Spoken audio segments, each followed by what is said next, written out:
And that was Skin Shape, and this is a call, another awesome tune.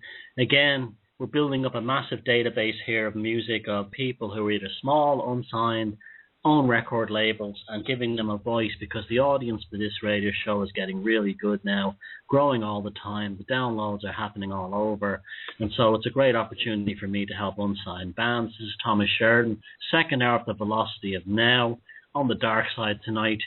My website, www.thomassheridanarts.com. Anything you can do to help me there, prepared by a book of a lovely calendar, would be great. Now, for the second hour now, I'm going to have Adam from cerebralrevolt.com. We've had Adam, my mate, on a few times, and it's always great talk. And we had a chat last night on the Type 1 Radio Lounge, which is on Saturday nights, which is a great show you should all listen to. It's a casual chat. And a lot of stuff we spoke about last night, we didn't get to talk about, because it's kind of, that's the kind of flexible show it is. And Adam was kindly, decided to join me for the second hour to talk about the JFK assassination. Now, let me tell you about how I feel first before I bring Adam in about the JFK assassination. I had no interest in it really for many, many years. I didn't like JFK. I didn't like the Kennedys. I didn't believe that they were the saints that they were made out to be. I mean, a man didn't deserve to be shot, neither did his brother, neither did his son, to go down on a plane with his pregnant wife. But however, I knew JFK was no saint. He had the same girlfriend, Hitler, Inga Arvad, the Danish girlfriend. Hitler, believe that or not, Hitler's girlfriend was also JFK's girlfriend during the war. Now, James Corbett did a fantastic insight and special on it this week. Check that out. But like I said, I never cared about it until I started, when I first got YouTube, I started to look at the video and footage of what was going on and what people in America and around the world, but particularly in America, were experiencing at those dark days in 1963. And I remember being very frightened. I remember seeing the footage of Lee Harvey Oswald, whoever he was, being assassinated, and the whole sense of darkness that surrounded it. And it just seems so satanic. And I'm just using that word for that reason. I don't say there is a Satan or anything, but I'm just saying that's like demonic. It's the best word I can use to describe it. But there was Jack Ruby's strange rationale seemed to be designed to just destroy the American psyche. The whole thing was to destroy America's psyche. They were giving America its own purple pill. They were demolishing the previous version of America and bringing in the new.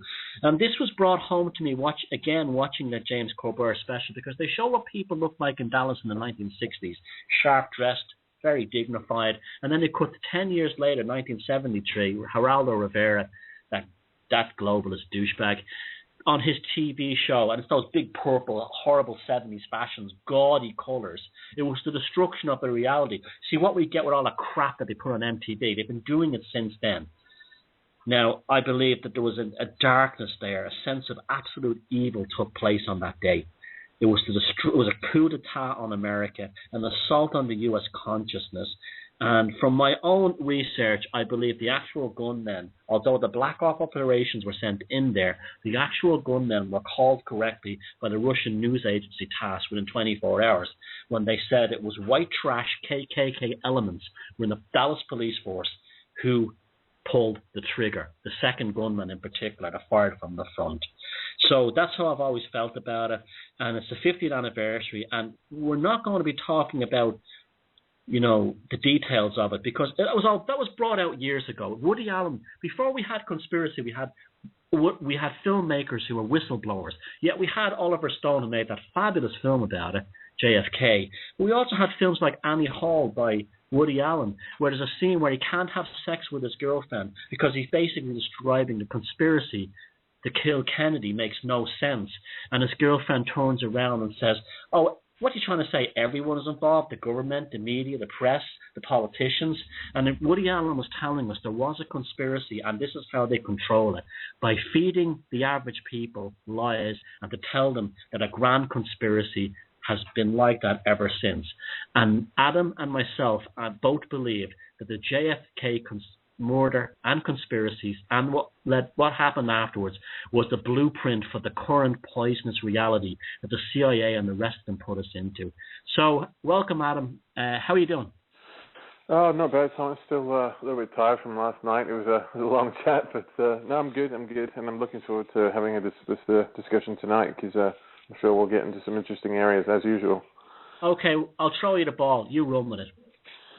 Well, I mean, I can only agree, really. I mean, basically with what you just said there. I think, to me, in my own language and the way I see this, the whole JFK thing was like a psyop. It was almost like the first 9/11. It was like the first major traumatic event that captured the world, that was captured on video. It was almost sort of viewed in real time. It was like an international crisis unfolding in real time, and I see that very much as being more about a ritualistic. It's got ritualistic elements to it, such as the killing of the king. It's got psychological like military type, intelligence type psychological operations, elements to it, such as the confusion of the American psyche and putting fear into the American psyche, and deliberately creating confusion and putting out all kinds of misinformation and promoting conspiracy theories whilst on the other hand denying them, and just basically a huge psyop, which is military terminology for a head fuck, basically, Yeah. And that's the way I see the whole thing, and I've got a whole bunch of reasons for why I see it that way. So I'm sure we can just go back and forth tonight with that. Well, before we get into that, I mean, you and I share, a very strong belief we both share, and I hope more people will get onto this, that a huge aspect of the conspiracy movement is to destroy it with woo. Yeah, and exactly. You pointed out last night, it was on the podcast version, that the rise of the Roswell mythology happened in the wake of the conspiracy surrounding JFK. Could you go into that? Yeah, sure. Well, basically what happened was not long after the Warren Commission, which was the official government report into the assassination of Kennedy, and which basically concluded that Lee Harvey Oswald acted alone and all that stuff, and that he was just alone. It was just some lone gunman, some crazy guy with who just hated the guy and just wanted to go and kill him. That was basically the conclusion of the Warren report. And there was, even at that time, people knew something wasn't right. People could feel that there was something more to this. People had seen. Okay, we can argue forever about who Kennedy was and whether he was really illegitimately who he purported himself to be, and his policies and all the rest of it. But he was someone quite different to the average politician, at least on the surface. At least as far as his media appearances and what he said were concerned. And so when the assassination happened, I think a lot of people were intuitively aware that this was not some crazy guy, that there was a lot more going on here. That this was something a lot bigger than just one crazy guy with a gun. And so at that period in time, I think a lot of people were suspicious, and so obviously naturally after any event like this, they had held a sort of inquiry and investigation. It wasn't a public inquiry, I don't think, but it was an internal government investigation. But in 1977, the CIA declassified a memo that they had sent down to basically all of their contacts throughout the entire establishment, and this includes what they call friendly assets in the media. It includes people like politicians that they were in cahoots with, or knew, or had some sort of connection with. People in positions of power, mainly in the media, although not just solely in the media, in the realm of politics and in cultural significance and pop culture, and the whole sort of the whole media establishment, basically, also the political establishment. They basically sent out a memo to all of their assets and people who they knew were friendly and would work with them, basically saying that we were very concerned about public criticism and public suspicion over the Warren report, And in this memo, they basically encouraged people to avoid any discussion of the Warren Report, for one, if they could. But if discussion of the Warren Report and debate over the Warren Report did come up and was unavoidable, what they would do is they would use certain tactics to basically sort of disrupt and ridicule and subvert the counter-argument to the Warren Report. And so it was basically a memo from the CIA sent out to all their assets right across the whole of media establishment saying, right, okay, if you encounter this problem, here's what to do. Either avoid talking about the Warren Report altogether, or if you can't avoid talking about it, just absolutely ridicule it. And here's some ways that you can ridicule it. And they actually made a list and gave some pointers on specific points that people could bring up and say, right, use this point, mention this fact, make this argument. And they actually it was almost like a set of instructions and almost like a formula for actually ridiculing people. And I see that. If you read between the lines, it's available on the web. If you just, if anyone can Google CIA, memo concerning criticism of the Warren Report, you can actually see that they've actually, given a certain sort of a certain list of techniques and almost a formula for ridiculing anybody who had any kind of concerns or criticisms or questions over it, and ways to deal with that and ways to, basically shut down any real debate on the whole issue. And I believe that if you read the whole thing through, you'll see between the lines that this really was the beginning of what we now call the modern conspiracy movement. Because what happened was, within I'd say maybe a decade or 2 decades, basically the term conspiracy theorist, it didn't exist really in the early late 1950s and 1960s. At that point in time. Yeah, but, it was like alternative history. It was like it was a speculation thing. Yeah, like people do what if history.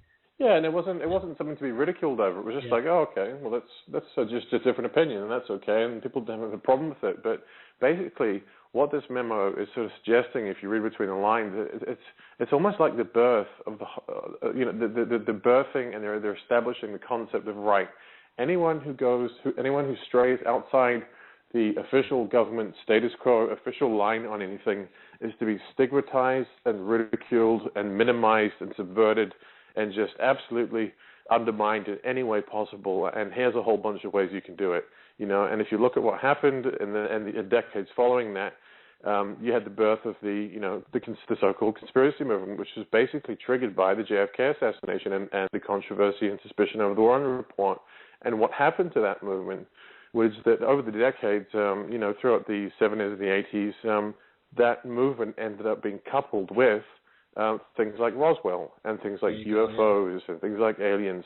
So essentially what happened really, in my view, this is my personal opinion, is that the whole Roswell, alien, UFO question, all that paranormal weird stuff that we can't prove, that there are questions there and, who knows what really went on, but all that speculative stuff that, is kind of in a different arena and is of a lower priority really, was mixed in deliberately with the Kennedy stuff. To ridicule. So it became the template or boilerplate for how they were to deal from then on. That became very apparent to me. I'm a big fan of the 1980s TV show The X-Files.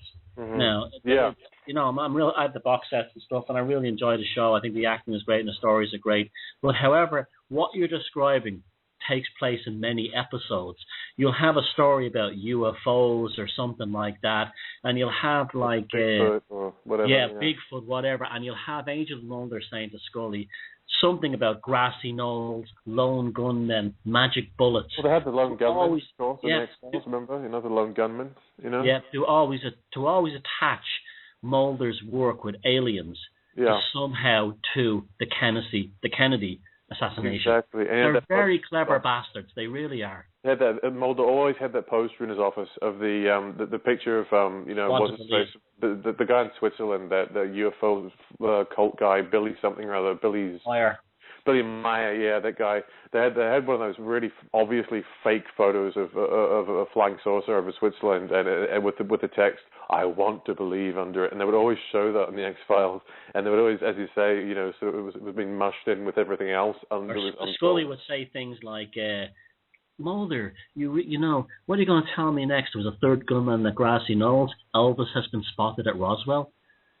They're so clever. Yeah, exactly. And the whole Elvis Roswell thing, I mean, I don't even know where that came from, but it was established as, being something that, people knew about, and it came up in films. I mean, it was even in the film Independence Day. You've got that scene where the big alien spaceships above a building in LA, and this woman's like screaming, "Oh my God, I hope they bring back Elvis," and so they've mixed all these cultural elements into something that's actually quite serious and turned it into a big mush, and I want to get back to the occult stuff, but I'm going off a tangent here. Yeah. But I always remember that scene.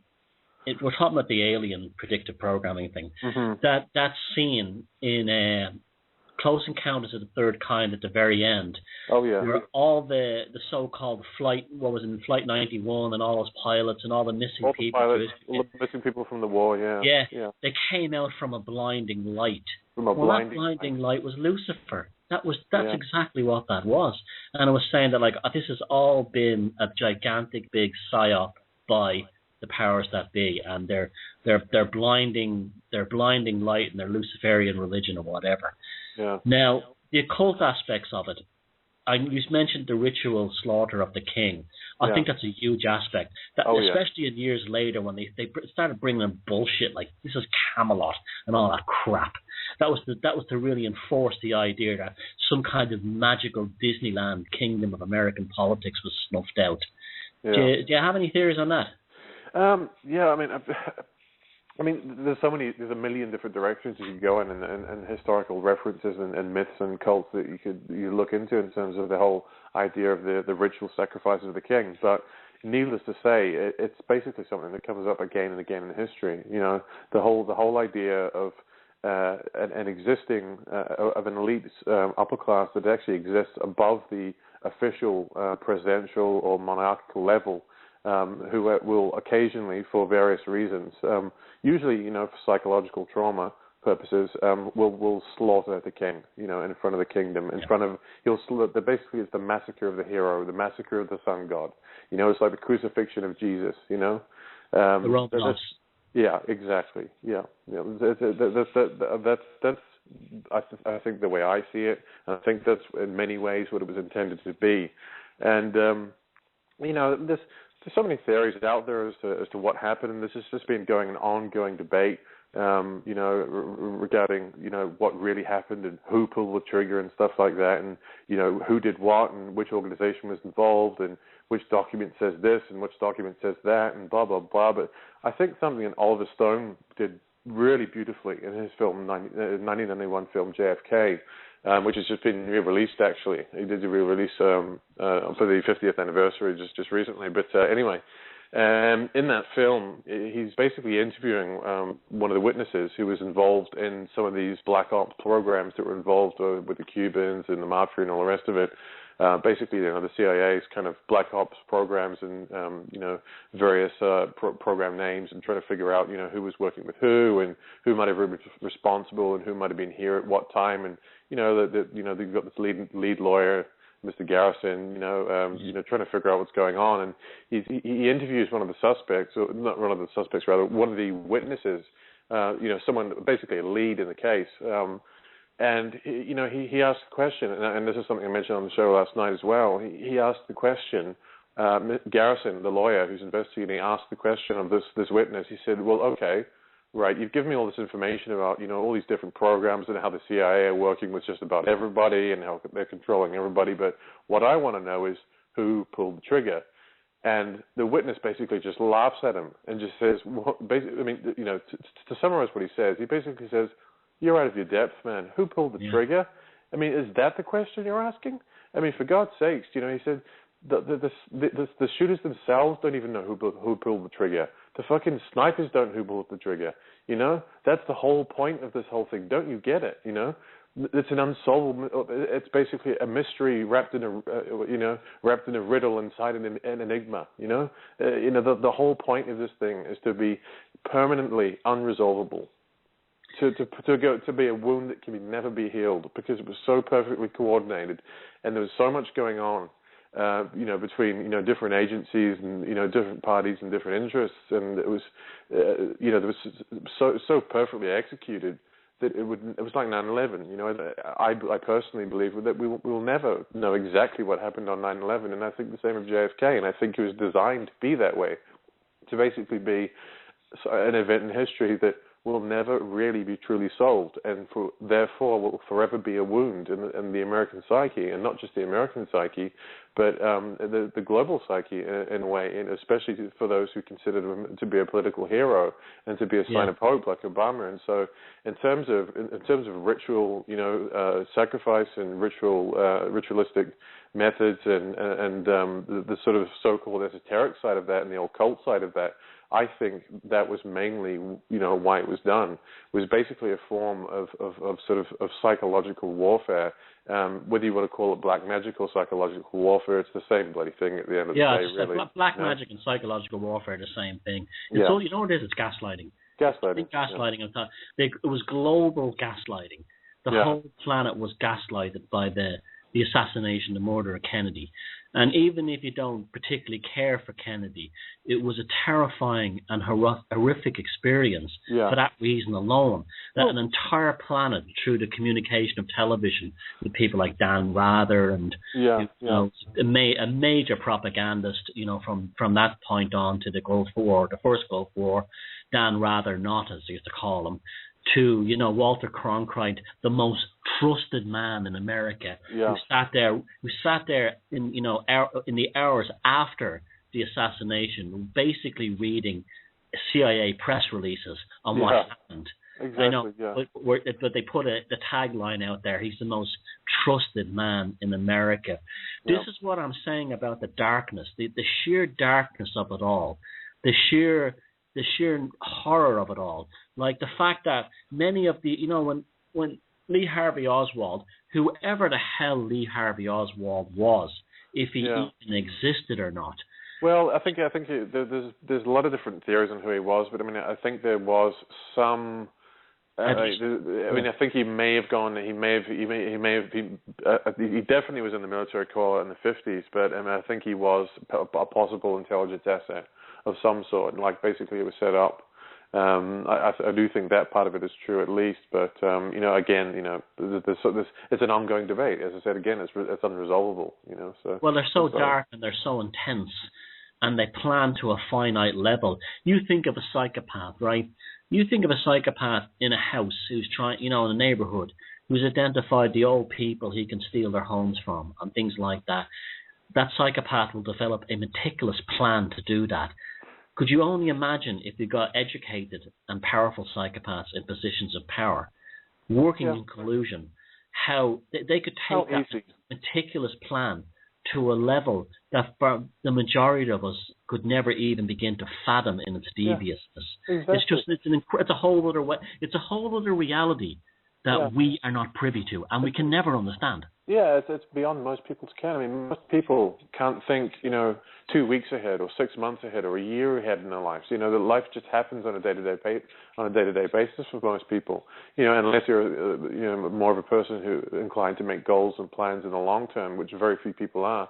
For most people, life is a day-to-day thing. Things unfold on a daily basis, but what they don't realize is there is a separate social class up there, at the top, near the top of the pyramid, who live in a completely different reality where things are planned out over many, many years, sometimes decades, and sometimes even, up to a century, in some cases in certain areas, and it's just beyond most people's understanding, and that's, we go back to the whole idea of the CIA promoting the idea of conspiracy theory, but there's also a human, just a general human failing there, and the fact that we ourselves, most of the population being generally, empathic people, and for the most part, at least anyway, despite whatever traumas or damages and personality issues we may have, not being psychopaths, and not having that emotionless ability to plan meticulously, decades into the future, it's something that, we as human beings,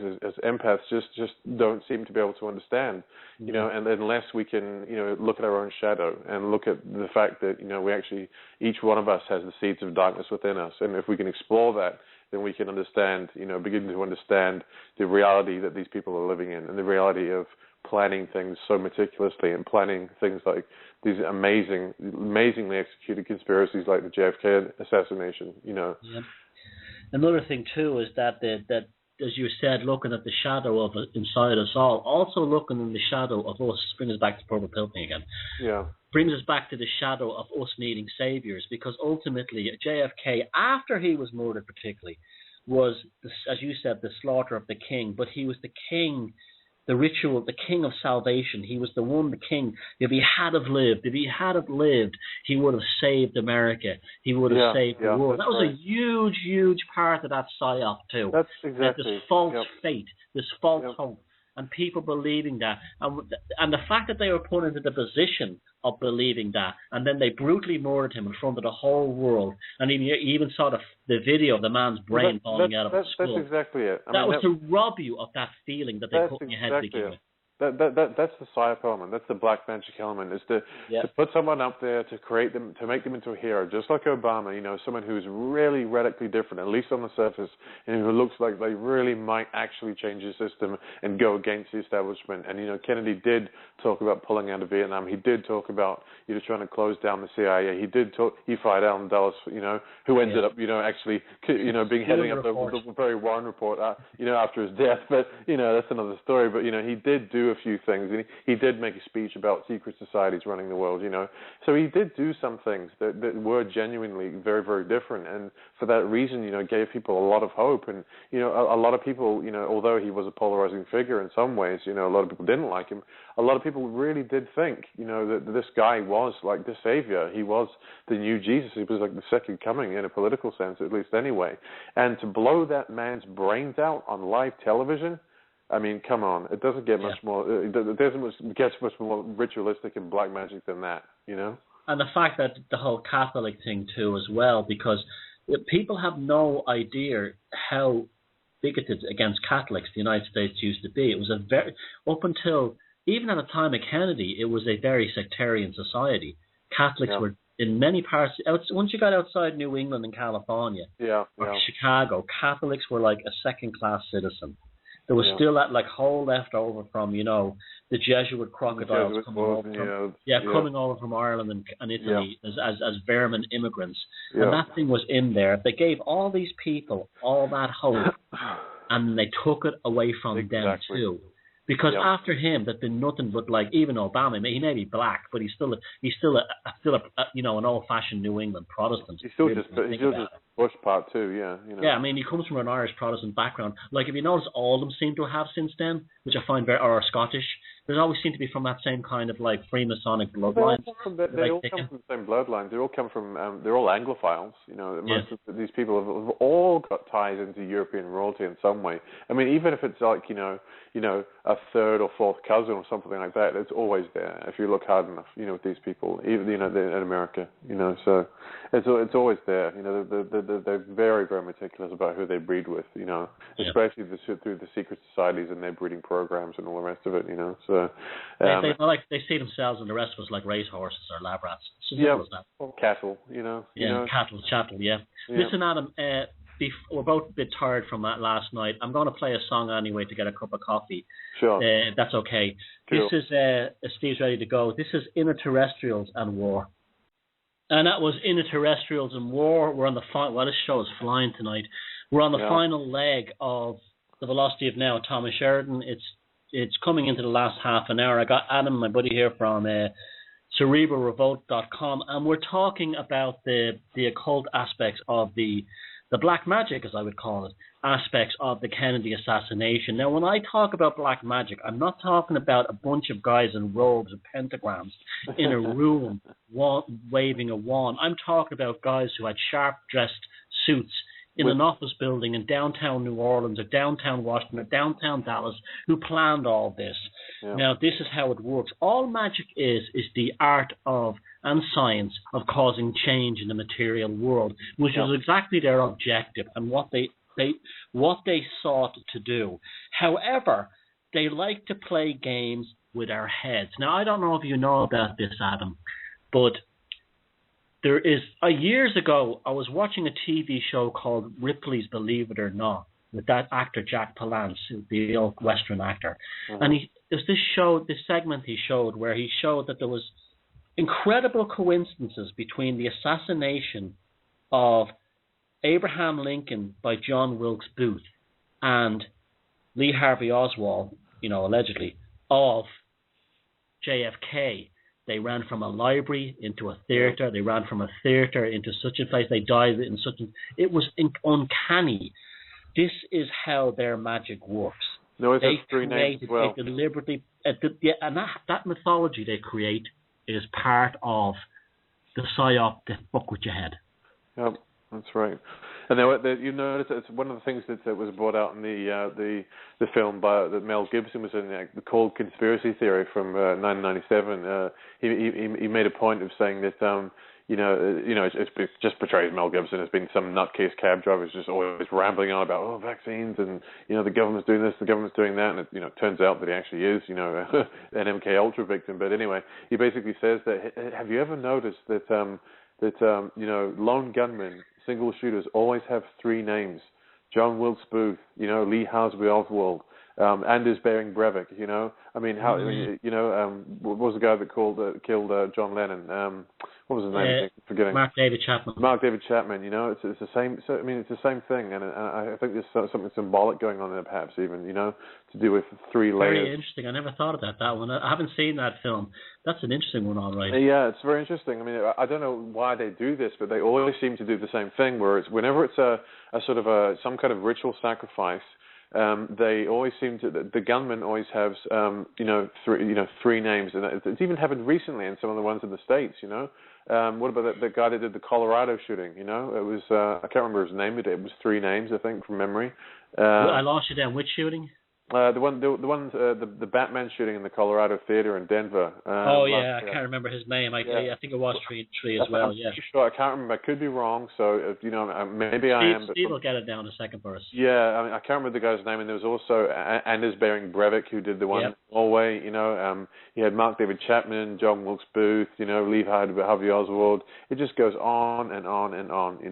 I think they must be doing this for a reason. And I don't know. I think maybe it's symbolically indicates perhaps three layers or three levels of the conspiracy, like the official story, then the official conspiracy theory, and then the truth, which I think often is the case in a lot of these things. I think there's some work. Here's another one, James Earl Ray, the guy who was framed with killing. Yep, that was another one I was going to remember. I think also an element does that names that have three names, they're almost a musical sound, and you're more likely to remember it forever.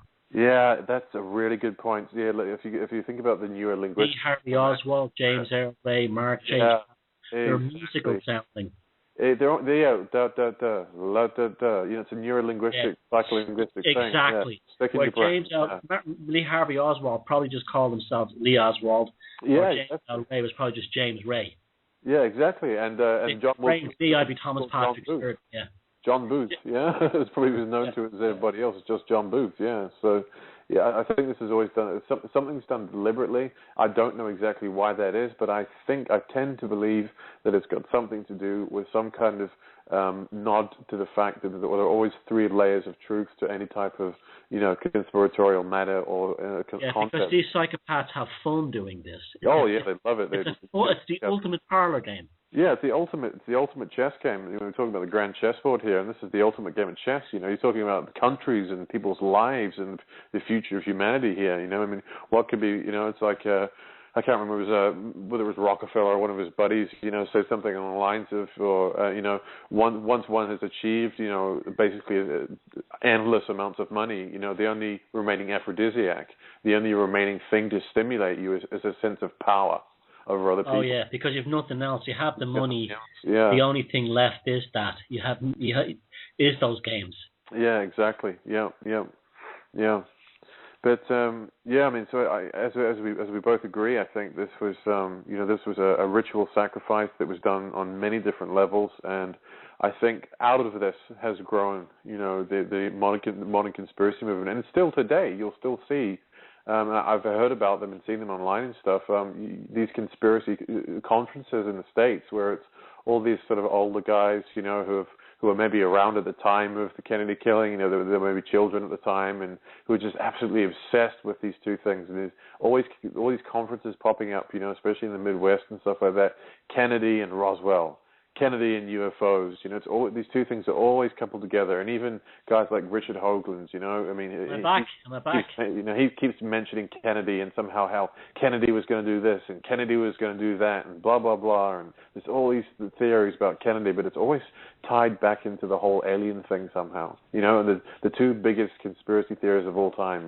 Roswell and JFK. With Watergate coming in third. Hoagland, in my estimation, is full of shit.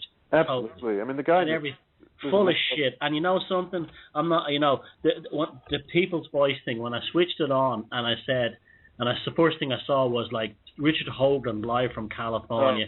My thing was get fucked. I'm not interested. Well, one thing I saw recently about him was I noticed him. He's just come back on Red Ice, and I do support Red Ice, and I like what they do, and I think Hendricks is great for what he does, but. They do bring Richard Hoagland on occasionally, and basically in this particular discussion, the most recent one they've just put up with Hoagland, they're talking about the fact of how the elite are always putting out stories about comets and about celestial bodies and about aliens and about crazy theories and to distract people from other issues, when Richard Hoagland has been the person doing that basically for the past 5 years. He's the one been coming out every few years with some new theory about NASA have spotted some comet and it's on our way and it's going to hit us, and it all ties back to Kennedy somehow, and Kennedy knew it was coming, and he just makes up stuff to make money and bring in an audience to his concerts and stuff like that. And so and he ties to Kennedy, and he even looks like a character from the 60s. To defend Red Ice, they're just an open platform. They throw the mic. It's like an open mic platform. They've got a very specific policy there of we do not decide the guests. You, the audience, decide the guests, and we just are impartial observers, and we just. And unfortunately, Hoagland has a lot of fans, and he even looks like a character from the 1960s with his haircut and everything. You're right. You're right, and he's constantly pushing Obama and Kennedy. Always. And global warming. But the two heroes who had something to do with Roswell and aliens and disclosure, and every month, or every year, or every 6 months, or whatever period of time it is, he always comes up with some new batshit crazy theory about how, Obama was going to disclose the alien agenda, but then the other faction moved in and stopped him from doing it, and what we need to do is make sure that we give Obama more support so that he can, tell us the truth about the incoming comets and new aliens and all this kind of stuff. And, it was just amazing to see on his most recent Red Ice appearance that he's actually now criticizing that very concept and blaming it on other people, when he was actually the one primarily responsible for promoting all those crazy. Well, him and his toupee are pure purple pill. Yeah. There was even that thing. Back. And this is another one. Back in I think it was in the 90s, they had a sort of a revisit. Some body was assembled in the U.S. Congress, I think it was by Clinton, to re-examine the Warren Commission. Yeah, that's right. And they said something like, well, there might have been something. There might have been a conspiracy, but we can't prove it, and so you see, folks, that's why you 9/11 folks have to forget this fantasy that there's someday going to be a wonderful tribunal that's going to say, yes, it was done this way and that way. And that's how they did it, and here they are on trial, and the whole world can sit there, hung and drawn and quartered, and, proverbially in front of the world, and everyone will get justice, we all celebrate, and you'll be validated, and all your friends and family will finally come to you and say, oh my gosh, you were right all along, and the whole world will wake up, and we'll all unite together as we realize we've been conned. I mean, I was trying to make that point last night, and not everybody agreed with me, but I still stick to that belief. I think think that JFK and 9/11 have some very, very similar parallels. I think they were both the launching, JFK was to kind of launch the conspiracy movement and to kind of shape it and model it into what it is today, and then 9/11 was to reinvigorate it and take it to a whole new level. But it also changes culture. Have you noticed that? Yeah, of course. Kennedy was more, but all this shitty hippie culture came in. Exactly. Flower people and up and away in my beautiful balloon and all this shit, and a lot of it had to do with drugs, right? The LSD. The same fucking thing with 9/11. All this shitty hip-hop, this shitty pop music came in. And, before 9/11, the music was actually looking good again. You had the Seattle bands and all that kind of stuff. All this crap came in. And what are we given? We're given the postmodernist, the new version of LSD, DMT. That's exactly what happened. I remember. You have to listen to what Adam is saying here tonight, because this is the blueprint for where you're being shafted now. Yeah. Well, if you actually look back, it's a very, very interesting time in culture in the late 90s, especially 98 and 99.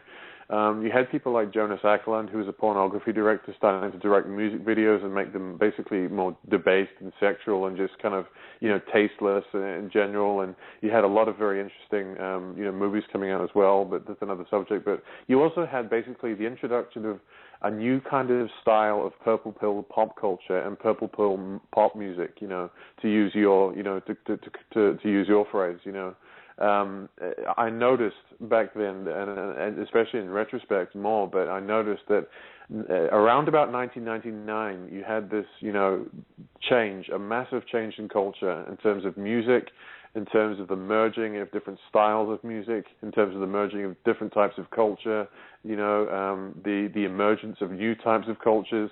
You had films like The Matrix, you had films like American Beauty, and Avatar was much more recent than that. But you had a lot of very significant films coming out, and you also had you had a new type of music coming out, and it was almost like the modern 90s equivalent to the hippie movement, basically, where it was just all like happy-go-lucky, fluffy bullshit pop music with no depth and no meaning at all. And all the good rock music that had been around in the 90s, because the 90s was just like, there were so many good bands in the 90s, like all types of alternative rock music, But in the late 90s, all that just went to shit. And the beginning of the sort of the 21st century, it all just started getting just crappy and just mass-produced and and the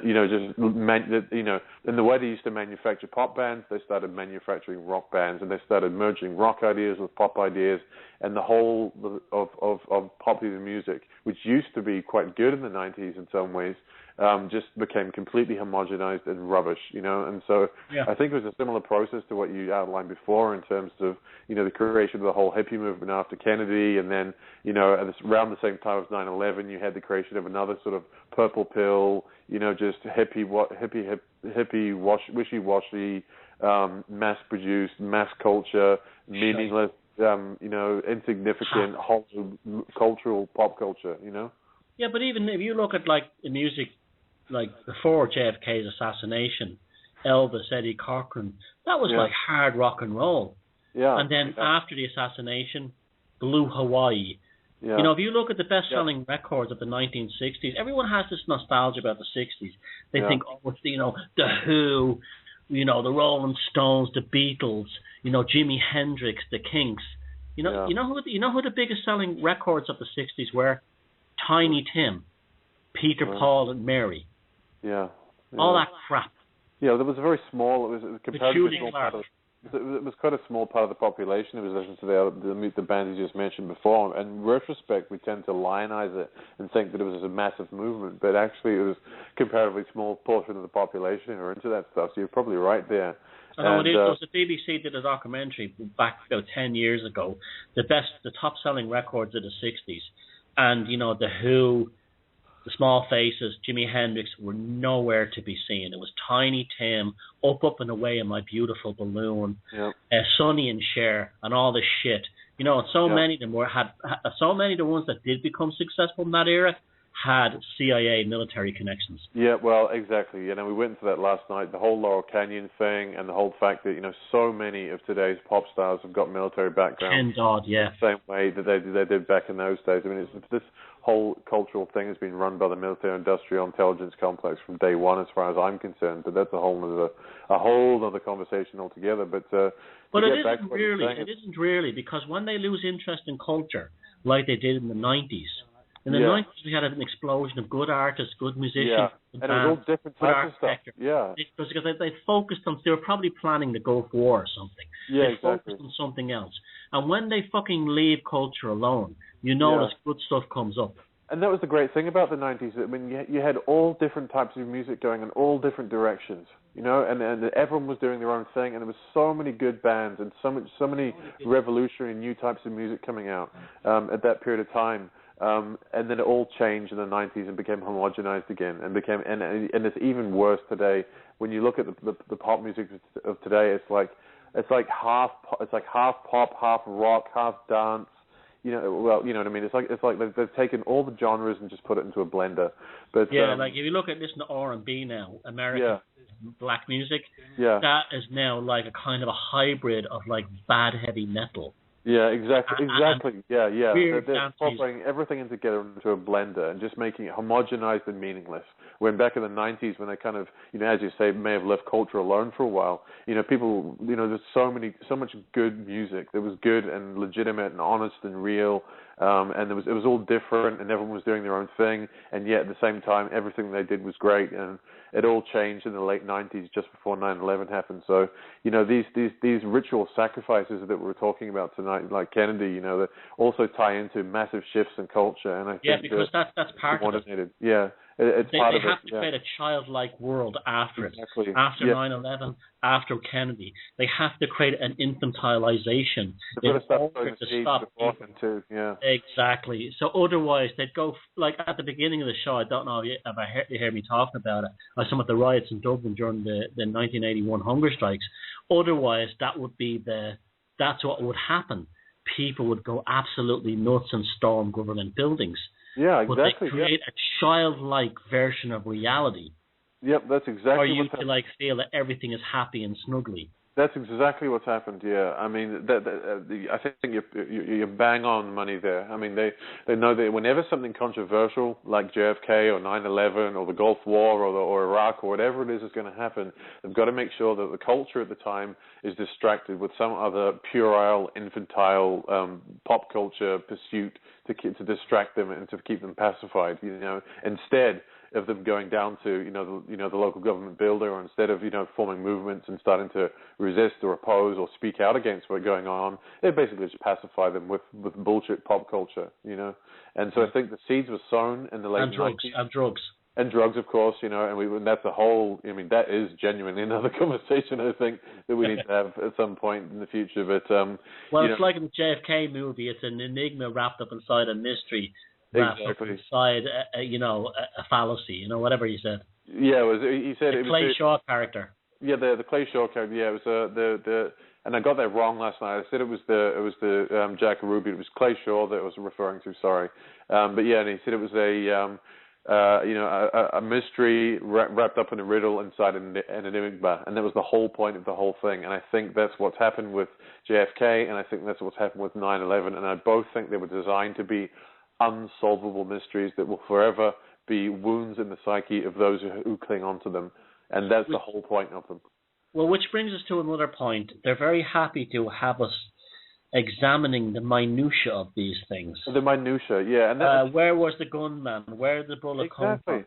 And what they don't, that keeps your focus off. Why? What shithole they had landed us in because of it.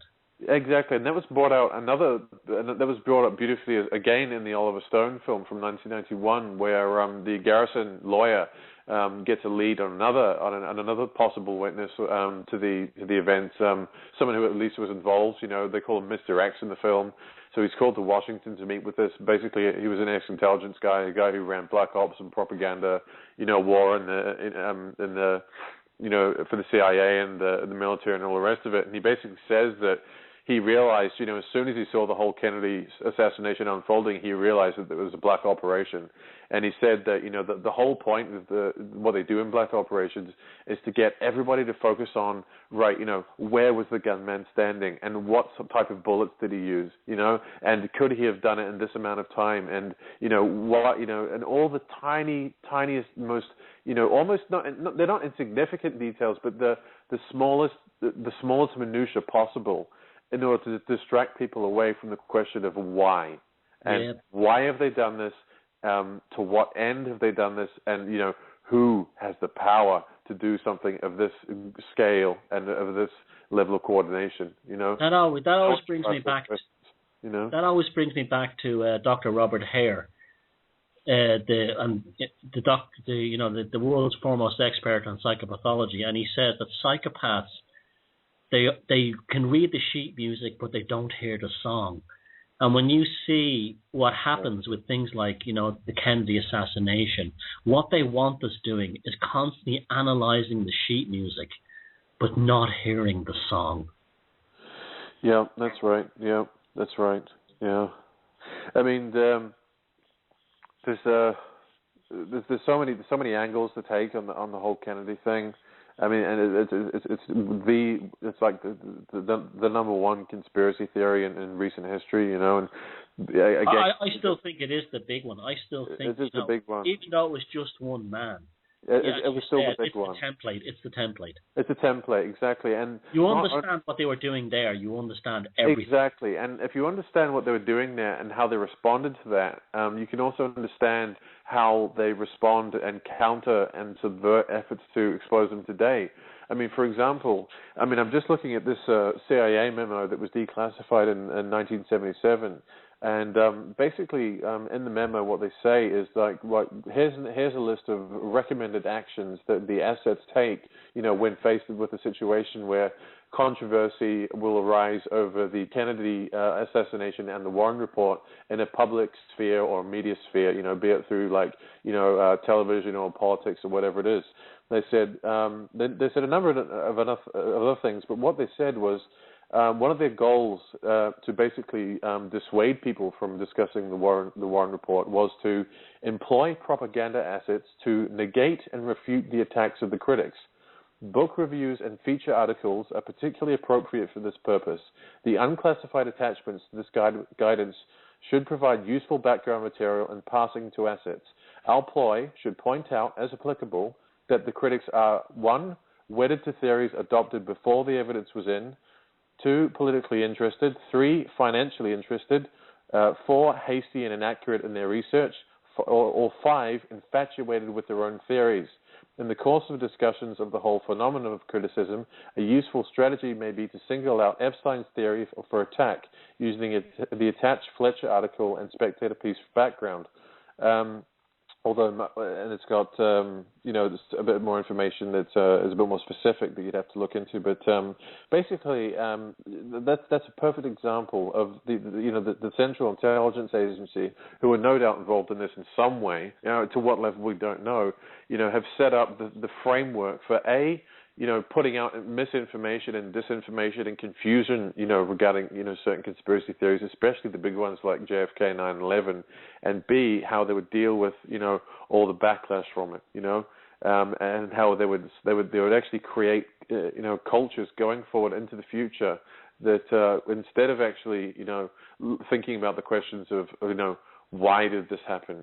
What's really going on here? What's the big picture?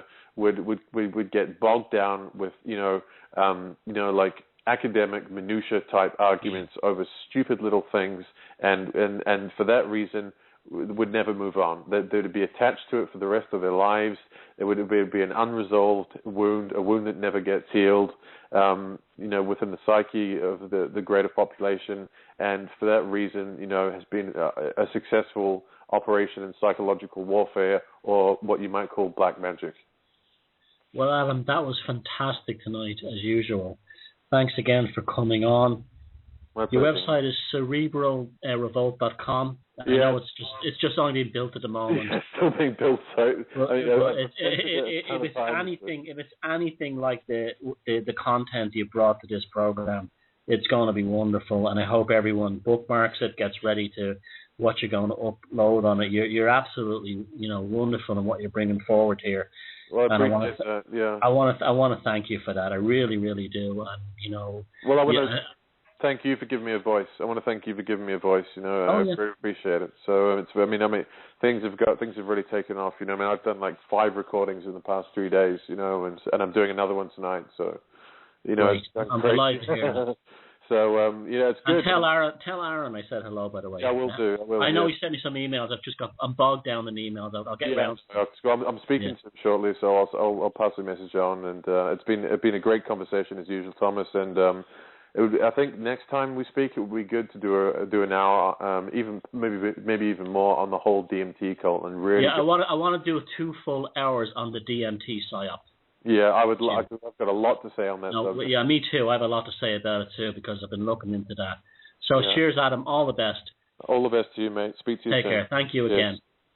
And check out Adam's talks with Aaron Franz from the Age Transitions. They're 2 great guys. They're definitely on our side. They haven't swallowed the purple pill, and they have great insights onto culture and everything like that.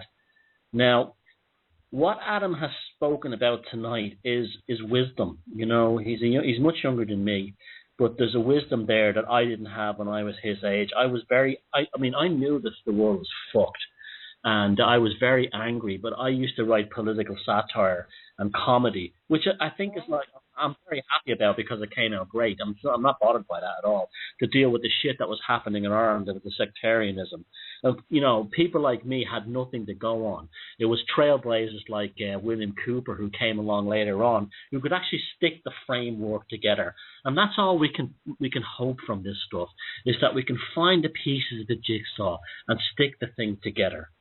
And that's what you have to keep on doing. And like when I make this point to the purple pill, I'm looking for some kind of validation as a genius. I'm telling you to never stop playing with that jigsaw. Think of the whole situation as a series of 100 Lego bricks or 1,000 Lego bricks, and you can assemble them into a shape. But underneath there is a shape that they don't want you to see, and your job is to find that. Now, if you want to take that purple pill, God bless you. I defend your right to do that. But do not complain to me when you get those side effects. So this is me, Thomas Sheridan, on the Velocity of Now on Type 1 radio broadcast. Another show tonight I'm very proud of, and I hope you get something from it. Thank you, Steve, for manning the controls again, all the bands who played here. And, fuck them if they can't take a joke. Good night, and I'll see you next week.